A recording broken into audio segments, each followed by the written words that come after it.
segmen untuk penyampaian aksi nyata yang telah dilakukan oleh Rita Sari sebagai salah satu CGP yang ada di sekolah kita, di mana beliau membuat sebuah aksi nyata tentang penerapan disiplin positif di sekolah. Untuk itu, sebelum beliau memberikan pemaparan sedikit tentang apa itu disiplin positif di sekolah, langkah baiknya kita mintakan sedikit dulu kata-kata oleh Ibu Kepala Sekolah tentang aksi nyata yang akan dilakukan oleh Ibu Rita. Kepada Ibu, kita persilakan. Bismillahirrahmanirrahim. Assalamualaikum warahmatullahi wabarakatuh.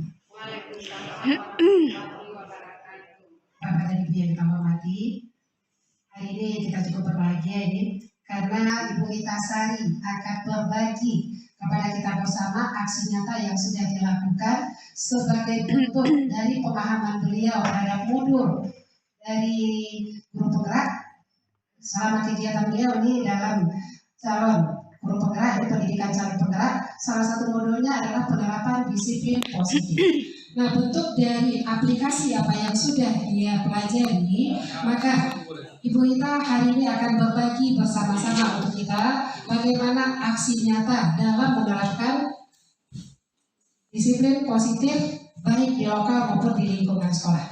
Maka dengan demikian, ucapan terima kasih kepada Ibu Rita yang sudah mau berbagi kepada kita bersama. Maka atas nama sekolah kami sangat bersyukur. Terima kasih banyak. Itu saja nanti sambutannya. Assalamualaikum warahmatullahi wabarakatuh.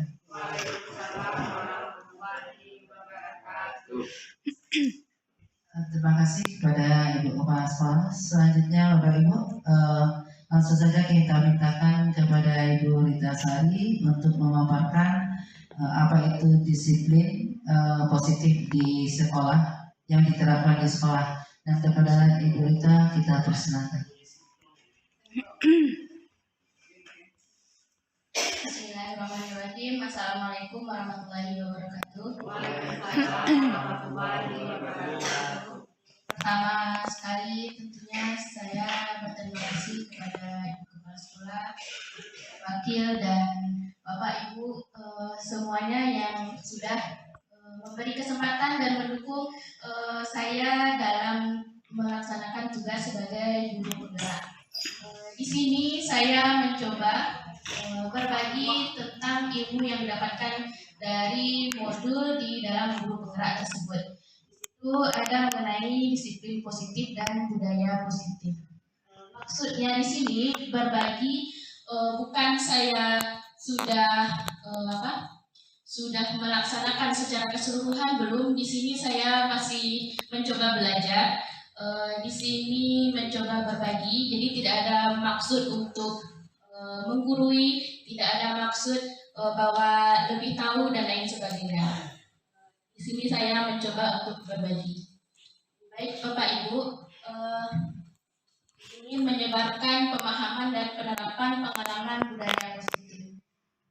Nah, konsep dari budaya positif itu yang pertama ada mengenai perubahan paradigma belajar, lalu disiplin positif, kemudian ada nilai kebajikan, kebutuhan dasar manusia, lalu motivasi perilaku, lalu posisi kontrol sebagai guru, keyakinan kelas, dan segitiga restitusi.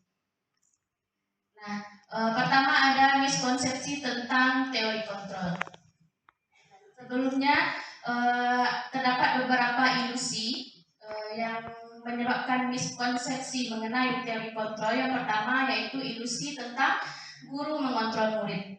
Yang kedua, ilusi bahwa semua penguatan positif, efektif, dan bermanfaat. Dan yang ketiga, ilusi bahwa kritik dan membuat rasa bersalah mampu menguatkan karakter.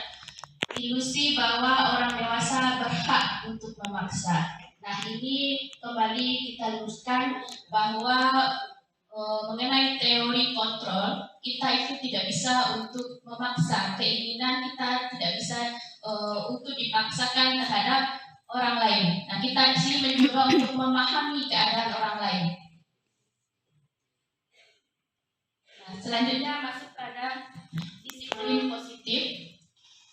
Disiplin positif itu merupakan salah satu cara dalam penerapan disiplin yang bertujuan untuk menumbuhkan kesadaran serta memberdayakan peserta didik tanpa imbalan penghargaan, ancaman, dan juga hukuman.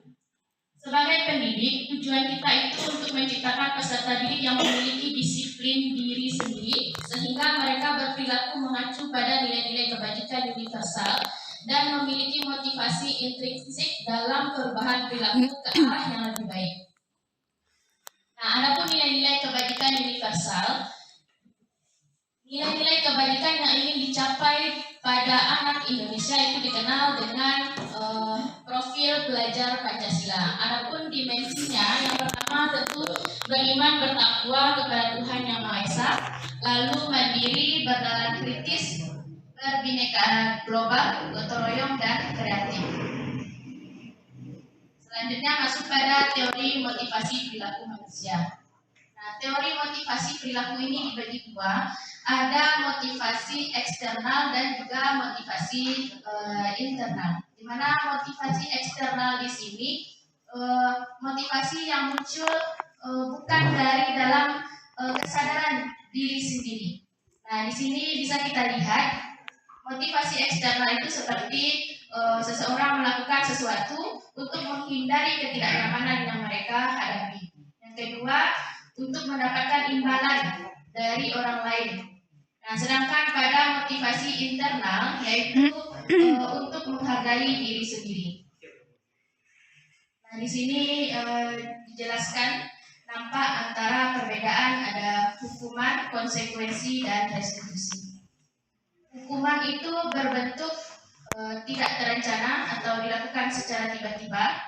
Lalu yang kedua, murid tidak tahu apa yang akan terjadi atau murid tidak dilibatkan dalam pemberian hukuman. Lalu hukuman itu bersifat satu arah dan yang selanjutnya berupa hukuman fisik atau psikis. Sedangkan konsekuensi itu terencana atau disepakati sesuai peraturan. Yang kedua, murid tetap dibuat tidak nyaman. Ketiga, sikap guru selalu memonitor murid. Sedangkan restitusi di sini yaitu proses menciptakan kondisi bagi murid untuk memperbaiki kesalahan. Yang selanjutnya proses kolaborasi yang mengajarkan murid untuk mencari solusi sendiri. Jadi di sini kita sebagai fasilitator. Nah, di sini beberapa contoh tindakan guru yang masuk ke dalam hukuman dan konsekuensi. Seperti beberapa mencatat 100 kali dalam buku saya tidak akan terlambat lagi. Nah, ini salah satu contoh dalam hukuman. Atau lari mengelilingi lapangan basket karena terlambat hadir di sekolah, ini juga masuk ke dalam hukuman. Nah, sedangkan konsekuensi itu contohnya menggantikan kertas tugas teman yang telah dicoret-coret. Jadi karena dia sudah berbuat, konsekuensinya ya dia harus mengganti kertas teman tersebut. Nah, ini masuk ke dalam konsekuensi. Selanjutnya membersihkan tumpahan air di meja tulis di meja karena tersenggol pada saat belajar, ini juga konsekuensi. Nah, kita masuk pada restitusi. Restitusi adalah proses menciptakan kondisi bagi murid untuk memperbaiki kesalahan mereka sehingga mereka bisa kembali pada kelompok mereka dengan karakter yang lebih kuat.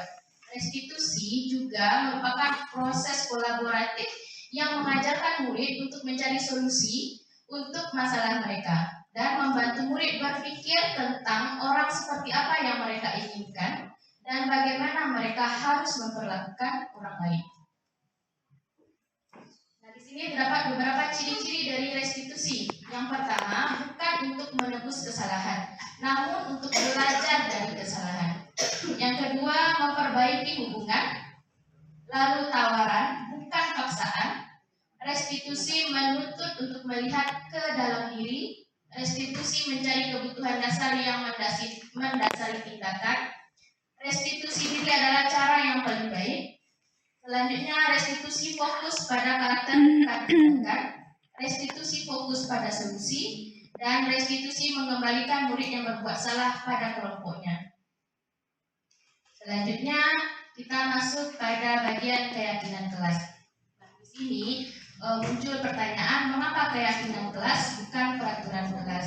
Nah, kalau keyakinan kelas lebih muncul dari dalam diri siswa. Kalau peraturan seperti bisa dilakukan dalam satu arah. Kalau keyakinan itu adalah kita meminta keyakinan dari siswa, maka keyakinan lebih berpengaruh daripada peraturan. Kenapa? Karena keyakinan itu muncul dari dalam diri siswa sendiri. Nah, di sini seperti gambar depan itu ada peraturan kelas. Dari peraturan lalu kita buatkan keyakinan kelas. Sedang setelah keyakinan kelas lalu muncul lingkungan positif dan terwujud budaya positif. Nah, di sini ada bentuk keyakinan kelas. Nah, keyakinan kelas itu bersifat abstrak lalu berupa pernyataan universal, dibuat dalam pernyataan yang positif, sedikit saja agar mudah diingat. Sesuai dengan kondisi kelas dan sekolah, semua warga sekolah atau warga kelas dilibatkan dalam membuat keyakinan kelas. Nah, ini rasanya kita setiap masuk kelas awal semester mungkin sudah mengerjakan ya Pak Ibu, membuat keyakinan kelas atau kesepakatan kelas bersama dengan siswa. Nah, kita masuk lagi pada kebutuhan dasar manusia. Kebutuhan dasar manusia itu adalah segala sesuatu yang kita lakukan untuk mendapatkan apa yang kita inginkan. Seluruh tindakan yang kita lakukan memiliki tujuan tertentu dan semua usaha terbaik yang kita lakukan adalah dalam rangka agar kebutuhan dasar kita terpenuhi. Terdapat 5 kebutuhan dasar. Yang pertama ada bertahan hidup, lalu kasih sayang, penguasaan, kebebasan, dan kesenangan. Nah, apabila 5 kebutuhan dasar ini sudah terpenuhi, maka ini akan berpengaruh terhadap motivasi dari dalam diri seseorang. Nah, kita lanjut pada bagian yang kelima, yaitu posisi kontrol guru. Kita sebagai seorang guru itu memiliki 5 posisi kontrol. Yang pertama sebagai penghukum, lalu yang kedua membuat rasa bersalah, yang ketiga sebagai teman, yang keempat pemantau, dan yang kelima manajer. Nah, untuk lebih jelasnya kita coba lihat video.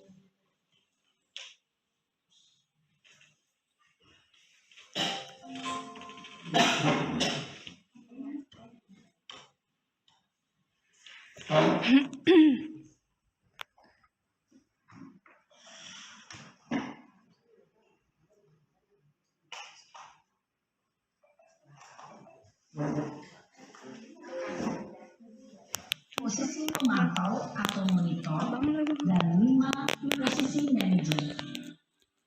Ini memahami kelima posisi tersebut. Mari kita saksikan kasus Naren yang terlambat hadir 20 menit di sekolah dan melihat bagaimana kelima posisi kontrol dalam menghadapi masalah tersebut.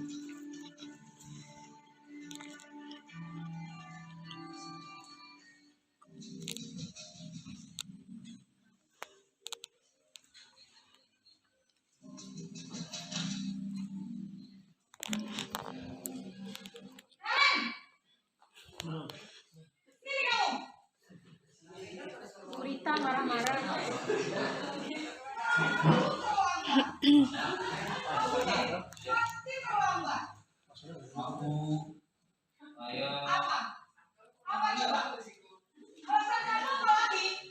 Pandai pun kalau Gurita bukan?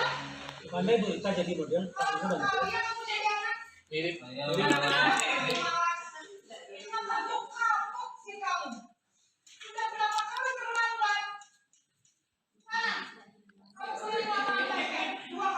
Kayaknya pampas kita basket itu nggak boleh. Kenapa? Kamu melawan ibu. Berani-beraninya jawab. Sudah terlambat, masih berani jawab pula. Sekarang, keliling lapangan basket 5 kali sekalian. Biar kapok. Cepat. Pergi sana ke lapangan basket. Posisi penghukum biasanya berbicara dengan nada tinggi, menghardik, menunjuk-nunjuk, menyakiti, dan menyindir. Hukuman bisa berupa fisik maupun psikis. Ibu dan bapak guru hebat, Dampak yang terjadi pada murid ketika guru berada pada posisi pemukul adalah murid cenderung akan memberontak, bahkan melakukan dendam.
Maaf Bu, maaf sekali. Ya sudah, lain kali jangan bikin ibu susah lagi ya nak ya. Tidak akan kuat lagi kalau kamu gini terus. Bisa jantungan kalau ibu ditegur bapak kepala sekolah. Karena cepat, kelas. Maaf ya Bu, maaf sekali. Posisi pembuat rasa bersalah berbicara dengan nada tenang, cenderung lembut. Namun kata-kata yang diutarakan membuat murid merasa menjadi orang yang gagal, memandang buruk dirinya sendiri, merasa tidak berharga, dan tidak sanggup membahagiakan orang lain. Ketika guru mengambil posisi pembuat rasa bersalah, murid akan menganggap dirinya yang bersalah dan ia akan menyimpan emosi negatif tersebut di dalam dirinya.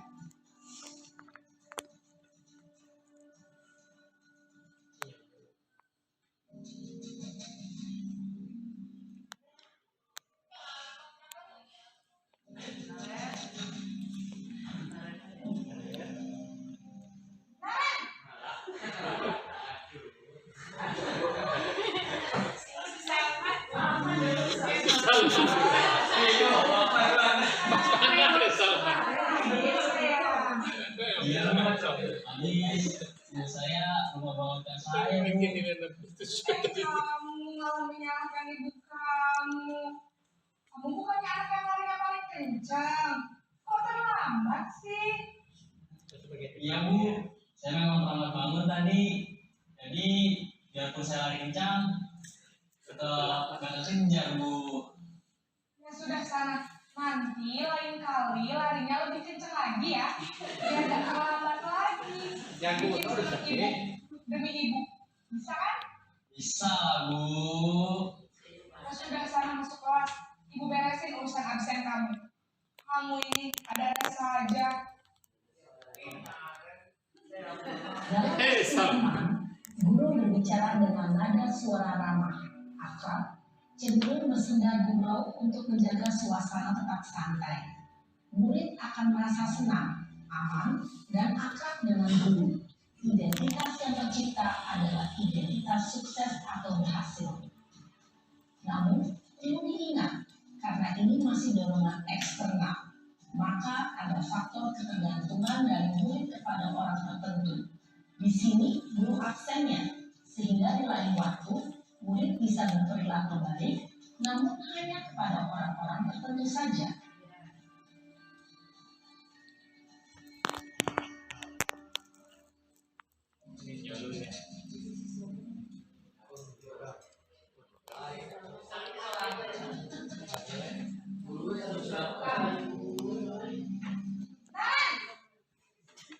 Tapi bagaimanapun posisi dianaknya tetap membentuk gayanya.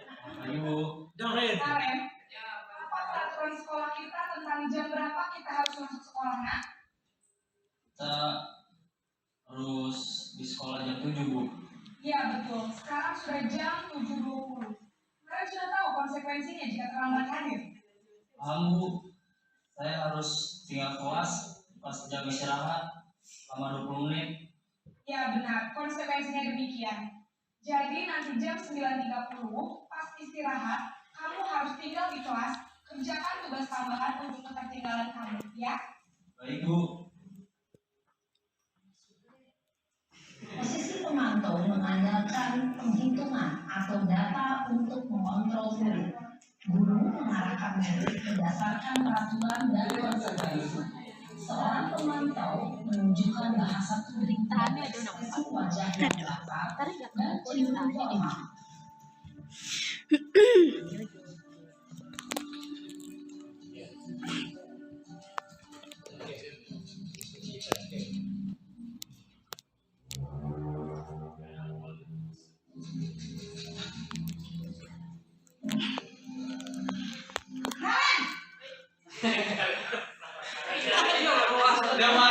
Saya lupa setel alarm saya semalam. Baiklah, menurut kamu, keyakinan sekolah yang mana yang perlu kamu tingkatkan? Menghargai diri sendiri dan orang lain mungkin ya, Bu. Setuju. Jadi, apakah Naren meyakini prinsip saling menghormati tersebut? Iya, Bu. Saya meyakininya. Apakah Naren bersedia memperbaiki masalah keterlambatan ini? Bersedia, Bu. Bagaimana kamu akan perbaiki masalah keterlambatan ini? Saya akan coba untuk tidak lupa menyetel alarm saya, Bu. Baik, kalau Naren lupa menyetel alarm di rumah, ada orang yang kira-kira bisa bantu mengingatkan tidak? Ada, Bu. Kakak saya, Kak Emma. Ada lagi selain Kak Emma? Selain Kak Emma, ada ibu saya. Baik, jadi yang mengingatkan Naren adalah Kak Emma dan ibu kamu ya? Kira-kira akan mulai start alarm kapan nih Naren? Setelah pulang sekolah, akan segera saya lakukan. Baik, jadi Naren akan setel alarm untuk bangun besok pagi dan akan diingatkan oleh kakak dan ibunda Naren ya. Ada lagi yang mungkin perlu dilakukan Naren agar tidak terlambat bangun lagi? Tidak ada, Bu. Baik Naren, terima kasih untuk kerjasama kamu. Sekarang kamu perlu kembali ke kelas untuk belajar. Baik, Bu. Terima kasih. Posisi manajer adalah posisi kontrol yang disarankan untuk membimbing murid memiliki sikap disiplin yang positif, yaitu murid yang mandiri, bertanggung jawab, dan dapat memecahkan masalah. Tujuan dari posisi ini adalah agar murid dapat berefleksi atas tindakannya. Guru akan dengan tulus memberikan pertanyaan-pertanyaan bermakna, sehingga membuat murid dapat belajar dari kesalahannya dan mencari sebuah solusi untuk menyelesaikannya. Ibu dan bapak guru hebat, setelah mengamati adegan kelima posisi kontrol tadi, kira-kira posisi mana yang paling ideal? Posisi mana yang dapat menunjang motivasi intrinsik murid? Ya, tentu posisi manajer.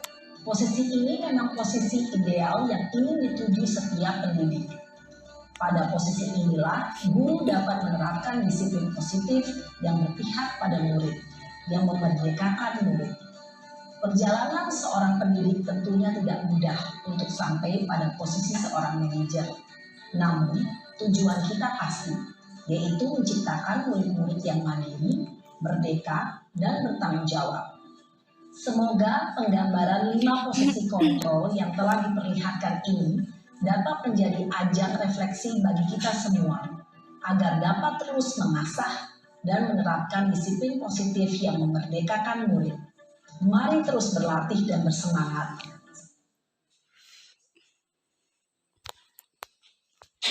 Ya, baik Bapak Ibu, itu ada 5 posisi kontrol kita sebagai guru, dan contohnya juga sudah diperankan dalam video tadi. Ada sebagai penghukum, pembuat rasa bersalah, sebagai teman, pemantau, dan manajer.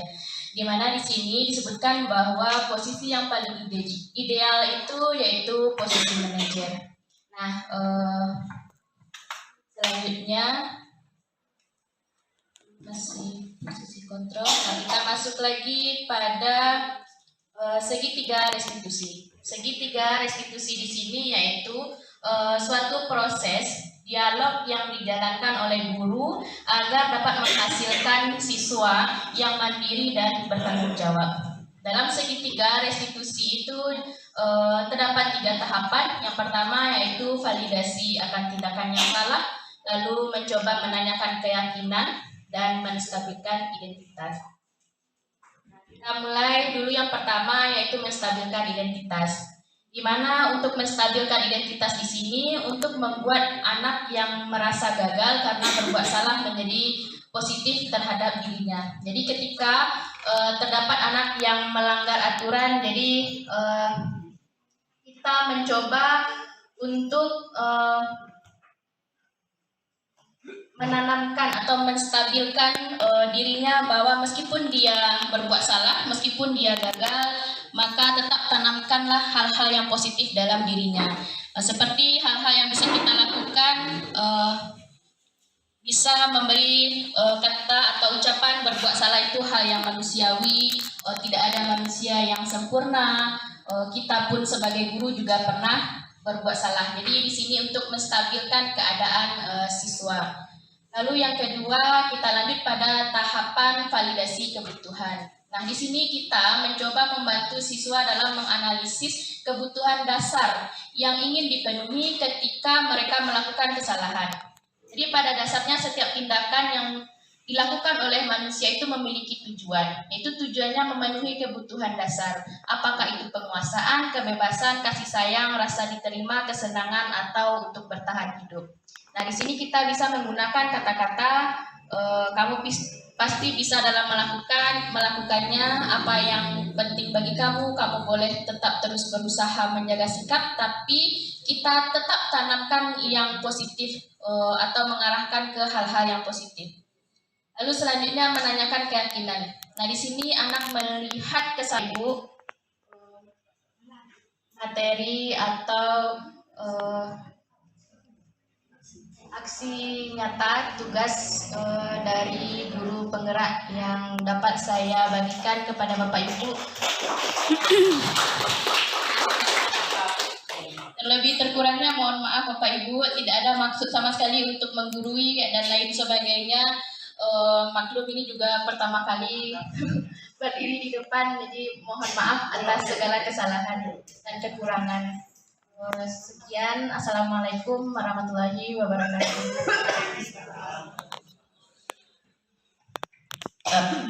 Kita beri applause lagi Bapak Ibu untuk Ibu Rita. Semoga apa yang telah disampaikan oleh Ibu Rita tadi hendaknya nanti dapat pula menjadi acuan bagi kita apabila ada siswa kita yang melanggar dengan disiplin sekolah nantinya. Jadi selama ini saya pribadi mungkin salah ya Bu Rita ya. Seperti yang dicontohkan tadi itu kena sekali dengan saya. Karena suaranya keras katanya di situ.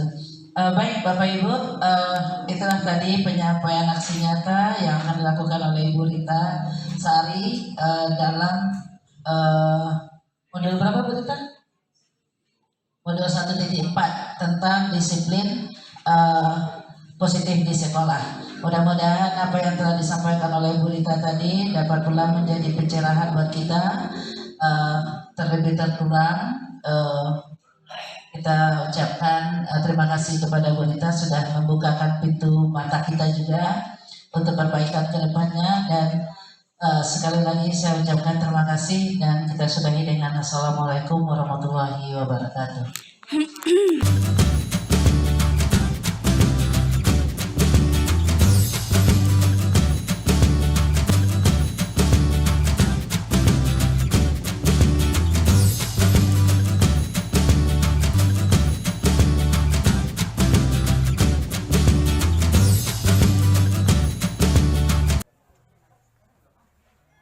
Waalaikumsalam.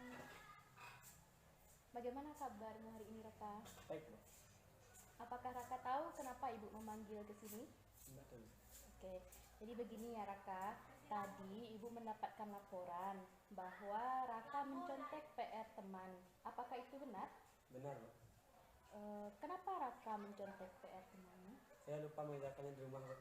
Oke, kita yakin ya setiap orang pasti memiliki sifat lupa. Tidak terkecuali Raka, Ibu pun juga pernah mengalami hal yang serupa. Menurut Raka, keyakinan kelas apa yang perlu kita tingkatkan untuk menangani masalah ini? Menghargai diri sendiri dan bertanggung jawab. Oke, Ibu setuju. Apakah Raka yakin dengan keyakinan tersebut? Yakin. Tuh. Lalu, apakah Raka bersedia untuk memperbaiki masalah ini?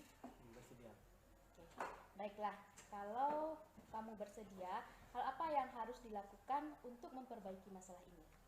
Membuat PR selesai pulang sekolah nanti, Bu. Baik. Kalau Raka lupa, apakah ada orang lain yang bisa membantu untuk mengingatkan Raka? Ada, Bu, teman namanya Najwa. Oke, ada Najwa. Selain Najwa, ada lagi? Ada, saya memiliki kakak di rumah, Bu. Oke, baiklah Raka. Mungkin bisa kakaknya membantu ya. Jadi, Raka, kamu akan mengerjakan PR pulang sekolah dan kamu lupa mungkin akan dibantu oleh Najwa temanmu dan juga kakakmu di rumah. Begitu? Ya. Oke, Ibu harap Raka bisa mengalami perubahan setelah melakukan keyakinan ini dan boleh Raka untuk kembali ke kelas. Terima kasih